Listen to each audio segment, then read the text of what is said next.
Hey guys, welcome to Centre Bounce. Today we'll be talking about the Saturday games that took place, a review of each of them one by one. How you doing, Big J? Mate, I'm great. How are you going? Yeah, good. Our team reveals are out. Mm-hmm. We're Almost. feeling But pretty good going into yeah. the next round. Oh, mate, my team's shocking. I think it's going to end up spending 9 trades and 3 boosts. Ranked 66K. Like, poor decisions, mate. Kept me out of actually going up the ranks this week. You'll see from the Is it? team review, but my captain score wasn't great. Reminiscence of People's round one. And then having Mackenzie on the bench for Callahan as well. So, how about yourself? Yeah, not too bad. Look, it is what it is. We all have our turn riding out there, having fun in the sun. But we're here talking about these games, and we will start with none other than North Melbourne versus Hawthorn, which unfortunately for your boys could not get the job done, going down 61-80 over there at University of Tasmania. You did have some really important players out of the side. One, a really late out that people were concerned about. They had to quickly scramble and fix their teams. Yeah, apparently Supercoach dropped like 5 minutes before the game. The website wasn't working. A lot of people complaining, hey, I'm lost out on some money. LDU wasn't playing. I should have been able to do my trades, but it is what it is. Would have loved North to come in and win. Clarko versus Master versus the Apprentice. Yeah. I think just we were relying too much maybe on the LDUs, the Simpkins, and a lot of the other boys like a Tom Powell, Phillips, and a few others just didn't couldn't carry the game really. Whereas you look at the Hawks, man, we were playing into their game. Clarko wasn't happy. Yes, we tried to correct a few things coming into that second half, but yeah, it wasn't very good for the boys there. Yeah, I completely understand, but it's you showed something, young side, and none younger than Harry Sheasel. What a gun he is. He's an absolute superstar. This kid, 120 Supercoach points. Again, he's so consistent. 3 games, Mm, he had 26 disposals that we can see here. He had 6 tackles and he had 6 clangers. So it wasn't like it was a perfect game either. 7 marks to go with it. Absolute gun. Pod yeah. Goldstein loved holding the pod last year. He's embracing that solo rucking. 115 Supercoach points. McDonald, and that was it really for your tons. Unfortunately, you really shared the load a bit with a few Mm, 80s here. Luke McDonald 89, resolute in defense. Zerha with a couple of goals to bolster him up to an 84. Logue, he's been suspended, but you guys are going to challenge. So fingers crossed for you that you're able to get that going. And you got Zeeble. A lot of people traded in this week. He was very efficient, as we can see. He had 78 fantasy for 78 Supercoach, so not too many clangers there. But I'm sure a lot of people were hoping to get more out of him. yeah, I definitely faded that pick. It was one of the few things I did this week that wasn't a complete failure.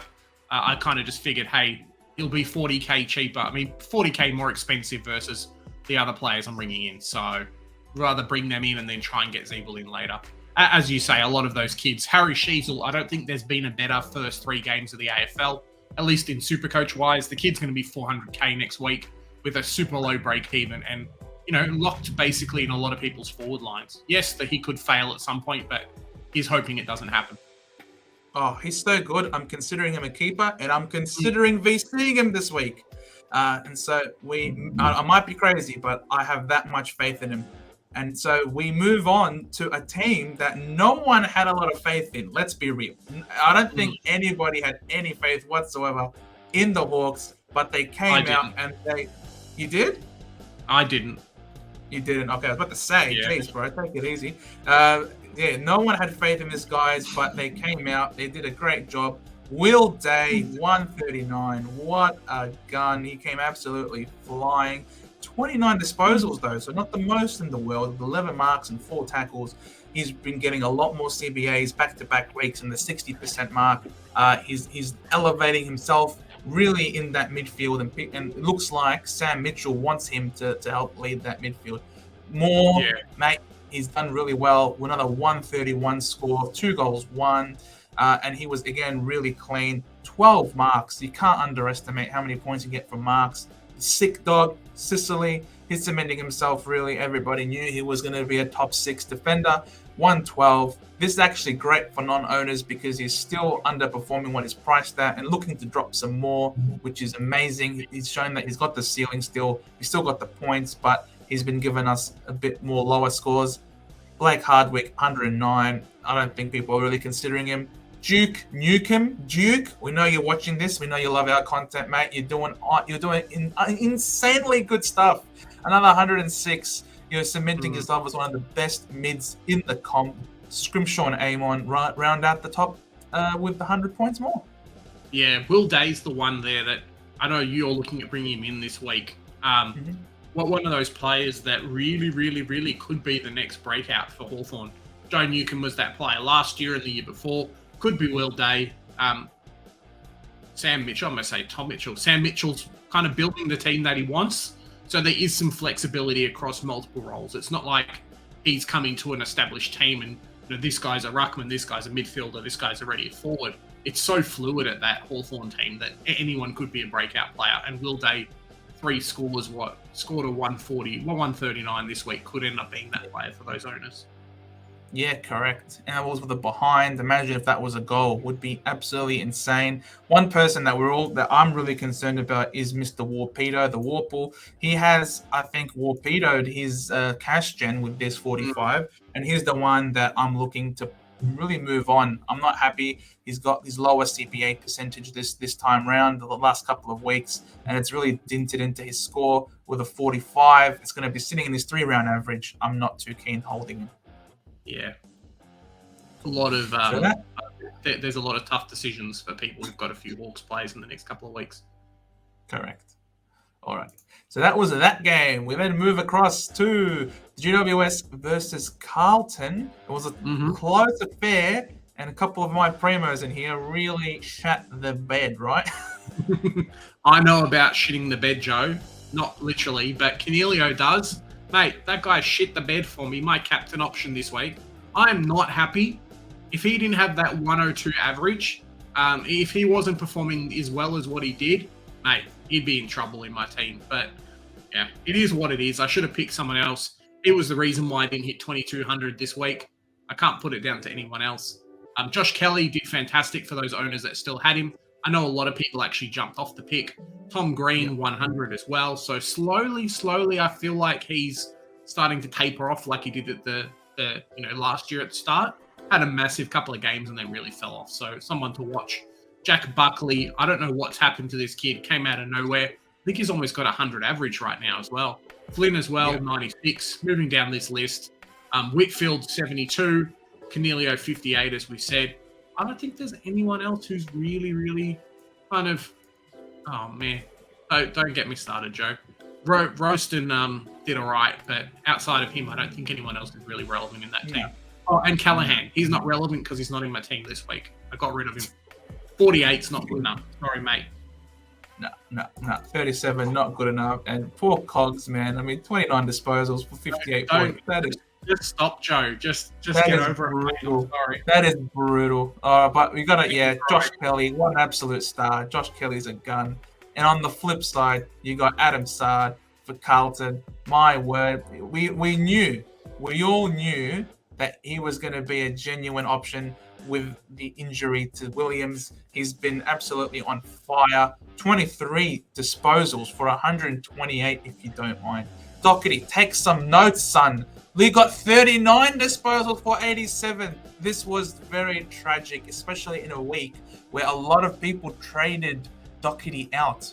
But with that sort of output, with a goal and 10 marks, you should have been able to reach that break even and have people really ruining trading him out. But because he played so well, I'm going to overlook the score, bless you, and I'm going to hold on to him. I'm going to keep the faith. If you're going to trade him out, last week was the week. I still reckon he's a top 8 defender. And if you guys watch our video with Pommy, you'll understand why. Paddy Cripps, 112, gun. We all know it. I think he was criminally underscored. 42 disposals for 112. I don't know how many he had contested. This champion criminal data. I swear there were this game. Newman 132 was great. Shearer a 96. Silvani an 88. Hewitt 88 in his first game back from his hand. He was wearing the glove. Did all right. And then I guess you come all the way down to the rookies. Hollands with a 66. Great pickup for those who have him. He's not a must-have. That ship has sailed, and it's not going to hurt you if you don't have him. But for those who do have him, well done, me included. And then you have obviously Corey Dirt. You got Lockie Cowan with a 51. Not the best, but you're paying very cheap for him, and that's what he's giving you. Cheap scoring. The thing with Hollands as well, like Alwyn Davies basically averaging the same for 50k cheaper. So as you say, it's not that much of a loss as long as they're best 22. Noah Long was the same as well. I'm keeping Doherty. I know a lot of people are jumping off him. I think that's silly. I think he's still top. He came out and had I'm just looking at the stats now. Disposal efficiency of 61. And 7 clangers. Come on. He's not going to do that all the time. It's never going to happen again. Those scores could easily be reversed. He could have a 136 and everyone's like, oh, I wish I had Doherty. I wish I didn't trade him out. So, Correct. A 136 fantasy. I think he's still top 6. Yeah. I agree. Yep. So we come now to the next game, which is St Kilda versus Essendon. We put up a fight. We had a very slow start. Well done to St Kilda on their 150th birthday. They did a great job. They don't have much to celebrate, only the one flag. Suckers, you might win this game, but we win the war overall. Dude. So take that, St Kilda. Even North have more flags. I don't know how that happened. Yes. But no, I'm just kidding, St Kilda fans. Well done. That was a great, very mature performance. Ross the boss has come in and absolutely flipped the script on you guys. You've done so well. And a very, like I said, mature performance. You got Mason Wood, my word, he's come across. He was very serviceable for them last year, but this year in particular, it seems he's taken his game to a whole new level. Yeah, I don't know if it's the new coach or something else changing, but he's always been one of those players that showed glimpses, even at North, maybe not at this level, but always been fit, doing well in the preseason. As you say, last few games. I think he's out for a couple of weeks, though, with injury, so bit of a rough one there. Fair enough. Brad Crouch chipping away with a 111 off 32 disposals. He's really, he lifted his loads up, and it's been widely reported that his rise has also seen a reduction in steals points as well. Really taking advantage of Steele and actually not being in the game, as you say. Correct. Seb Ross, first game back from injury, 104, excellent. Wilkie, man, we've fed him the ball so many times. He had 13 marks, this guy. The first quarter in particular was just intercept mark galore. He turned up. Higgins, you're not going to see Missy Higgins kick 4 goals straight ever again. Take a picture, guys. This was it. The one time of his life with 100 points. Well done. We come down to Rowan Marshall, 78 points for this guy against Sammy Draper, who is really sort of cementing himself as a ruckman that's hard to score against. Draper actually outscored him, so there's a lot of people now talking whether or not they want to get rid of Marshall, and I think you're one of them, aren't you? Mate, he's gone. He's kicked. That's it. If you can't beat Draper, you're not an AFL ruckman, so see you later. No, that's just how good Draper is, mate. Nazaya Wangani Miller didn't pop off as much as we hoped he would. That's why he's out of our sides right now. Apologies if we sucked anybody into that pick, but look, it is what it is. You win some, you lose some. Mateus Filippo, 51 points. Look, there was no denying this guy's talent. It's just the role that he plays, and unfortunately, his role ain't that good. If only he was half the play. If only he was as talented as one Anthony Caminiti. Well done, son. Look at you go. 102k rookie scoring 65 points. Not bad. I think he had a break even of like negative 50 or something at the moment. So it's going to make us a lot of money. Hope you jumped on. But we haven't really seen the rise of a key forward like him in a long time. So hats off, Anthony. Correct. And that was them. We're now talking about the Bombers, and our Bombers did all right. Not really, as you can tell by the scoring. It's very hard to have a great performance when you've got only one player over 100 points, and that was a defender. And all the defenders. I think 4 out of the 5 top 6 defenders are. So top 6 players are all defenders: Kelly, Ambrosio, Ridley, McGrath. Yep. It's not a great game. No, not a great game whatsoever. And for Kelly to be our number one point getter is really bizarre. I've never seen that before with 110. Look, it was all in all a very dour game based on our midfield losing very early on. Mm. Ridley, I'm actually pretty happy with the score for Ridley, 96. It was wet, slippery conditions, and he was playing lockdown defender because BZT was out. BZT is in, like he is meant to be in this week. For those of us who held Ridley, I think that is a good option to hold yet again. And then maybe if he doesn't do so well, you can still flip him to a Stewart the next week. Dylan Shield, 93 points. No one really went there. McGrath, for those who did decide to go there, I think he was like 478k. I'm not sure if 93 points is what you really wanted to see out of him, but it is what it is. Zach Merritt was tagged this week with an 88 points.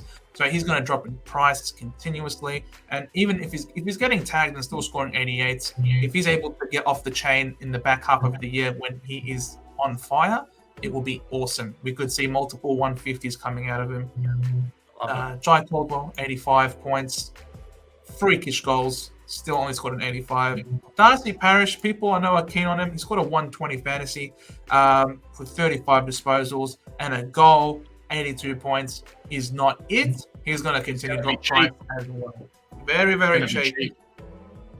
Setters, though, is going to go up in price a bit this week. But this 82, obviously, is not as bad as Warple's 45.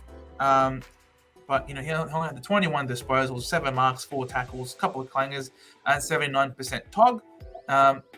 He didn't have as many CBAs as he had the last couple of weeks, but which maybe could be alarm bells for some people. And there is an injured symbol next to him. He had to go off the ground in the dying stages of the game with a dislocated finger, but he wasn't in any injury reports after the game, so he should be good to go for the next week. I'm happy to hold him. I think he's doing really well for us. Hold the faith, guys. Don't rush Setterfield out of your teams. Yeah, definitely, 100%. He's probably got another 100k to go. As you say, that 88's not great. Has really tanked him. If it was another 100 plus, you'd be happy, but it is what it is. Yeah, he's got the Giants this week. And the Giants midfield, as we saw in the previous slide, in the previous matches, are doing really well. So I would still hold the faith, guys. What umpire dissent? There's no umpire dissent here.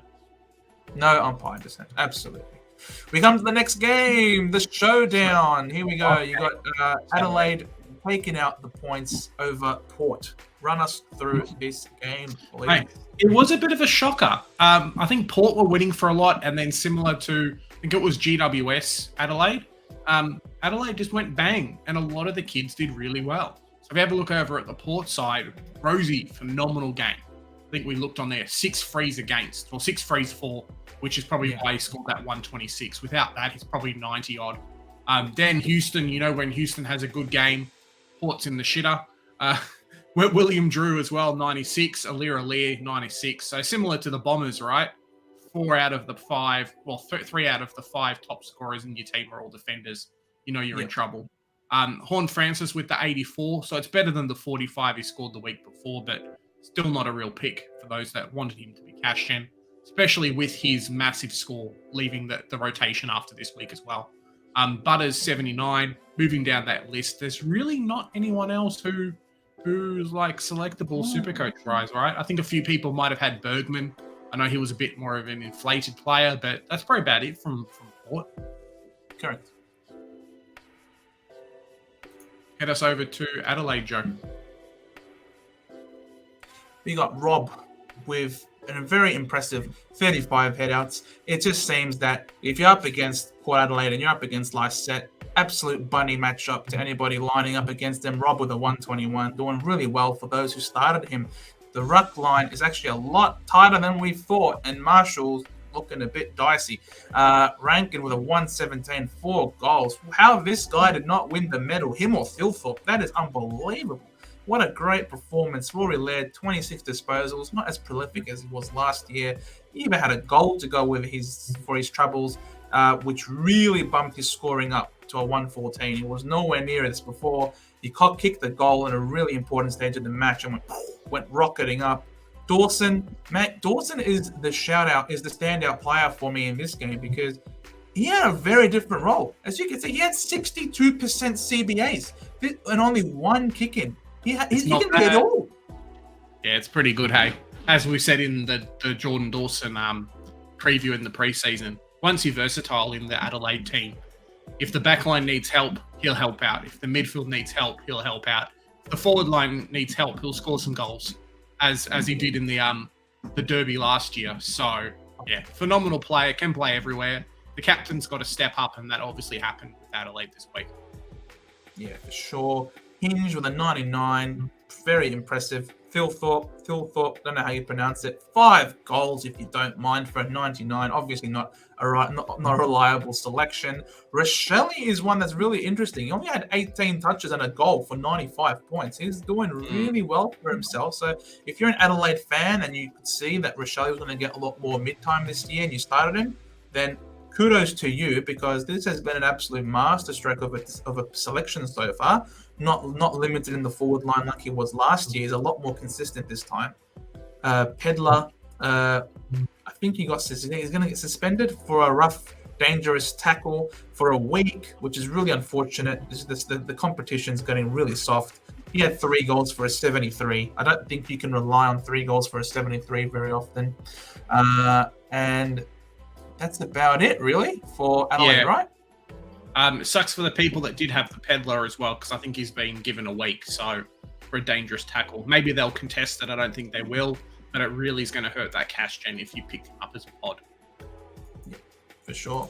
And that brings our discussion of the Saturday games to a close. Thank you so much for watching. Stay tuned. Sunday games are to come. Isn't that right, Big J? Yeah. Up next, guys, remember we've got our Supercoach group as well, where you guys can win some amazing prizes. We'll put the information for that down in the description. Remember, guys, we at the Centre Bounce do the hard work so that you don't have to. Gee, I made that a lot harder than I had to, didn't I? Mate, you did all the hard work there, Joe. See you guys.